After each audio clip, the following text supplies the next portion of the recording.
Hello students, मेरा नाम दीपिंदर बावा है और आप जुड़ रहे हैं इंडो यूरोपियन यूट्यूब चैनल के साथ, जहां पे मैं आपसे शेयर करता हूं अलग अलग information on study in Europe updates के ऊपर। आज का टॉपिक बहुत सिंपल है और बहुत क्लियर है, आपने डिस्क्रिप्शन में देख लिया है।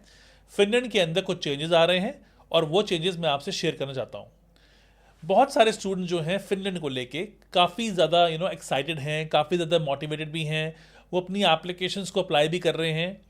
पर इसके अंदर कुछ स्टूडेंट ऐसे हैं जो स्पाउस केस को लेके आ रहे हैं, या फिर स्टूडेंट ऐसे हैं जो सोचते हैं कि हम फिनलैंड जाते हैं जल्दी पीआर मिल जाएगी। वो फिनलैंड को चूज इसलिए कर रहे हैं ताकि उन्हें अपना जो करियर है उसे फास्ट ट्रैक पर लेके आना है। तो ये नॉलेज आपके लिए बहुत इंपॉर्टेंट होने वाली है, और जो लास्ट में बताऊंगा मैं आपको इन्फॉर्मेशन, वो सबसे इंपॉर्टेंट है।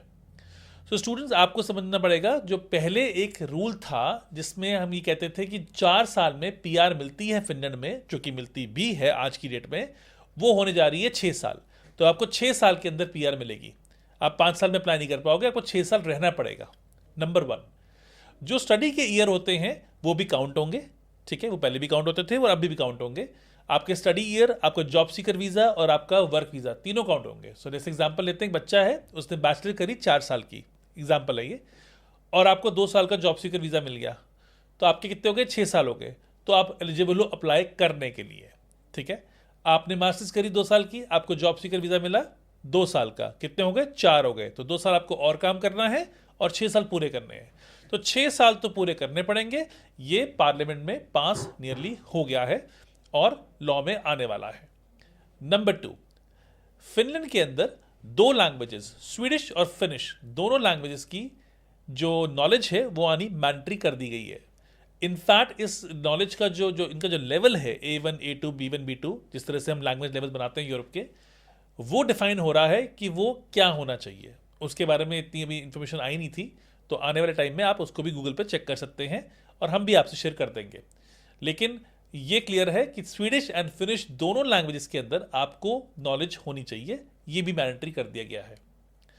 तीसरी चीज आती है, वो ये देखेंगे कि आप फिनलैंड की कौन सी, और सबसे इंपॉर्टेंट है ये, आप कौन सी वर्कफोर्स में कंट्रीब्यूट कर रहे हो। आप बेसिकली लोअर सेगमेंट में आ रहे हो, या आपने बेसिकली हाई स्किल जॉब पकड़ रखी है।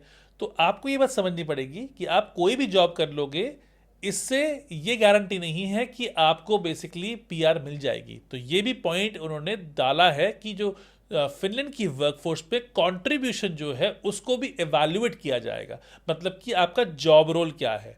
ठीक है, तो आपको ये बहुत ध्यान रखना है कि कोई भी जॉब में आपने टाइम स्पेंड नहीं करना है, आपने पढ़ाई करनी है और एक अच्छी जॉब निकालनी है जो कि शॉर्ट लेबर कैटेगरी में हो, प्रोफेशनल जॉब हो।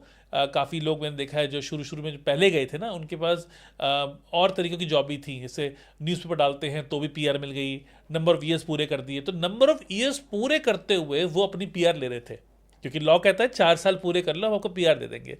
लेकिन अब उन्होंने इसे मर्ज कर दिया है इस चीज़ के साथ कि आपके 6 साल तो पूरे होंगे होंगे और साथ में आपकी जॉब एरिया भी देखा जाएगा। तो ये तो थे 3 मेजर अपडेट।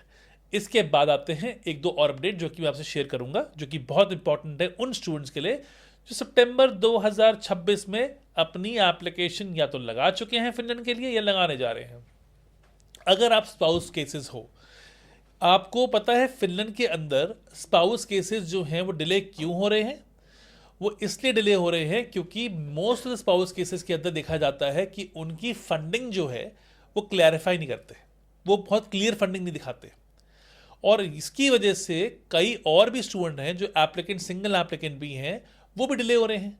तो अभी मुझे एक रिसर्च स्टडी मिली है जो कि मुझे एक यूनिवर्सिटी से मिली है, एक बहुत रिनोन यूनिवर्सिटी है, जिसने साफ बताया कि बेसिकली जो स्टैटिस्टिक्स दिखा रहे हैं, 70% of the student getting the resident permit refusal जो है वो फिनलैंड में किस वजह से है कि आपकी फंडिंग जो है वो क्लियर नहीं है। लोगों ने बहुत तरह की मिक्स फंडिंग दिखा दी और उसके अंदर वो अपने डॉक्यूमेंट्स को जस्टिफाई नहीं कर पाए। तो ये एक सबसे बड़ा रीज़न है कि स्टूडेंट जो हैं वो अपना वीज़ा रिफ्यूज़ करा रहे हैं फिनलैंड के अंदर, क्योंकि या तो उन्हें खुद को नहीं पता या फिर उनकी एजेंसी को नहीं पता कि हमें वो फंडिंग कैसे दिखानी है। अच्छा, फिनलैंड का ना एक बड़ा अच्छा तरीका है, वो क्या करते हैं, आपसे आपकी एप्लीकेशन ले लेते हैं रेजिडेंट परमिट की, और लेने के बाद उस एप्लीकेशन के ऊपर वो अपना डिसीजन देते नहीं है, वो आपसे क्वेश्चन पूछते हैं।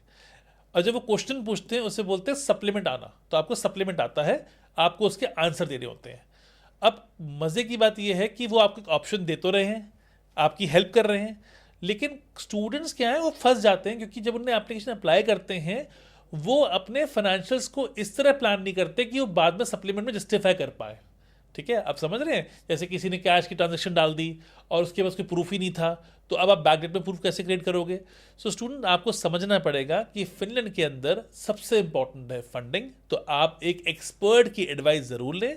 मैं ये नहीं कह रहा हूँ कि आप सिर्फ मुझसे अप्लाई करें, पर जिससे भी अप्लाई कर रहे हैं आप एक अच्छे एक्सपर्ट की एडवाइस लेके उनसे अप्लाई करवाएं, ताकि आपकी फिनलैंड की एप्लीकेशन में दिक्कत ना आए। ये तो था आपका एक पॉइंट।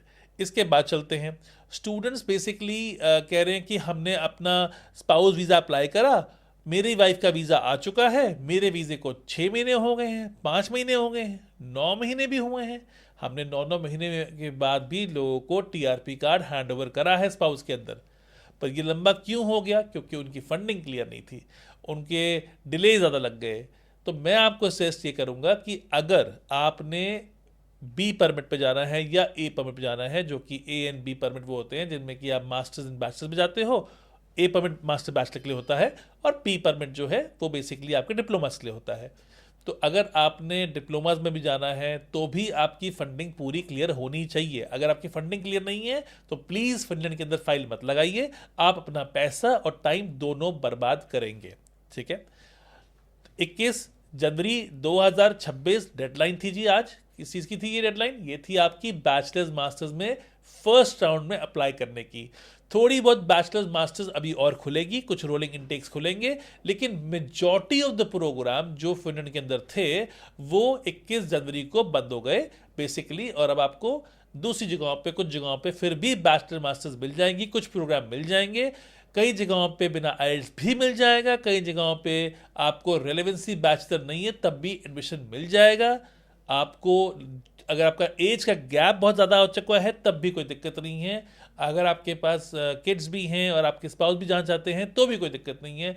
हाँ, कुछ चीज़ों का ख्याल ज़रूर रखें कि कुछ जगहों पे बिना आइल्स के एडमिशन हो रहा है अभी भी, कुछ जगहों पे विद आइल्स हो रहा है। ये सब कुछ डिपेंड करता है कि आपका प्रोफाइल क्या है। सो मैं आपको सजेस्ट करूंगा कि आप इंडो यूरोपियन की टीम के साथ एक रब्ता कायम करें और हमें आके अपना प्रोफाइल दिखाएं, और हम बताएंगे आपको कि आपको कौन कौन सी यूनिवर्सिटीज़ में अभी भी 2026 के लिए एडमिशन मिल सकता है। ज़्यादा जानकारी के लिए आप मुझसे पर्सनल काउंसलिंग सेशन बुक कर सकते हैं। मेरे नंबर स्क्रीन पे आ रहे हैं, कॉल कीजिए और कॉल करके अपना एक पर्सनल काउंसलिंग सेशन बुक कीजिए और डिस्कस करेंगे कि क्या फिनलैंड में आपकी एप्लीकेशन वैलिड रहेगी या नहीं रहेगी। मिलते हैं हम बहुत जल्दी अगले वीडियो में एक और कंट्री के साथ।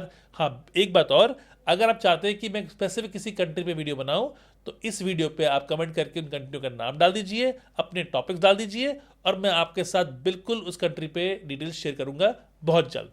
Thank you so much.